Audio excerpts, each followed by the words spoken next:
আমাদের আকাবির হযরত ইসমাইল শহীদ রহমাতুল্লাহি আলাইকে একবার মাহফিলে গালি দেওয়া হয়েছিল। ইসমাইল শহীদ রহমাতুল্লাহি আলাই সেই গালিকে একটি শিক্ষণীয় ঘটনা বানিয়ে দিয়েছিলেন। চলুন আজকের সেই ঘটনাটি শুনে আসি।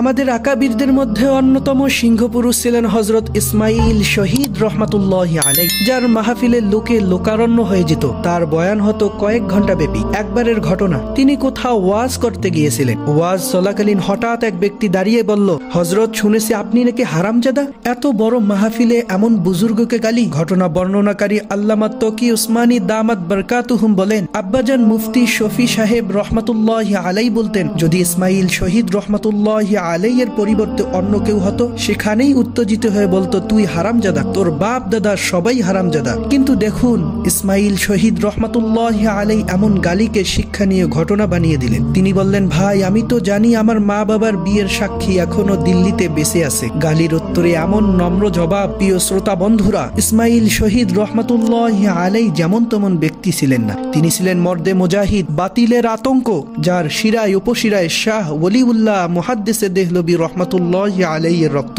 হযরত শাহ ওলিউল্লাহ মুহাদ্দিসে দেহলভী রহমাতুল্লাহি আলাইহির 4 সন্তান ছিলেন। 4 জনেই ছিলেন শ্রেষ্ঠতম আলেমে দ্বীন। হযরত শাহ আব্দুল গনি মুহাদ্দিসে দেহলভী রহমাতুল্লাহি আলাইহি, হযরত শাহ আব্দুল আজিজ মুহাদ্দিসে দেহলভী রহমাতুল্লাহি আলাইহি, হযরত শাহ আব্দুল কাদের মুহাদ্দিসে দেহলভী রহমাতুল্লাহি আলাইহি, হযরত শাহ রফিউদ্দিন মুহাদ্দিসে দেহলভী রহমাতুল্লাহি আলাইহি। হযরত ইসমাইল শহীদ রহমাতুল্লাহি আলাইহি ছিলেন হযরত শাহ আব্দুল গনি মুহাদ্দিসে দেহলভী রহমাতুল্লাহি আলাইহির সুযোগ্য সন্তান। শাহ ওলিউল্লাহ রহমাতুল্লাহি আলাইহির সুযোগ্য পৌত্র।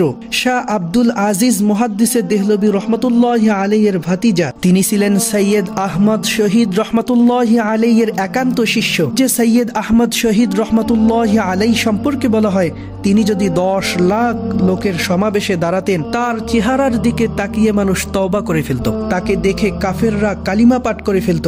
বিভিচারীরা, মদ পানকারীরা খালেজ দিলে তওবা করে পবিত্র হয়ে যেত।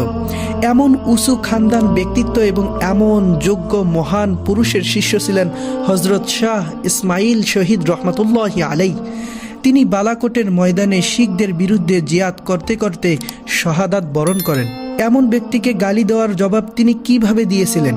আর আমাদের অবস্থা হলো, কোনোভাবে যদি একটু মান সম্মানী হয়ে উঠতে পারি, তাহলে গালি দেওয়া তো দূরের কথা, কেউ যদি আমাদের চোখের দিকে তাকায়, মনে হয় তাকে কাঁচায় গিলে ফেলি। আমাদের জন্য রয়েছে তাদের জবাবের মধ্যে বাস্তব শিক্ষা।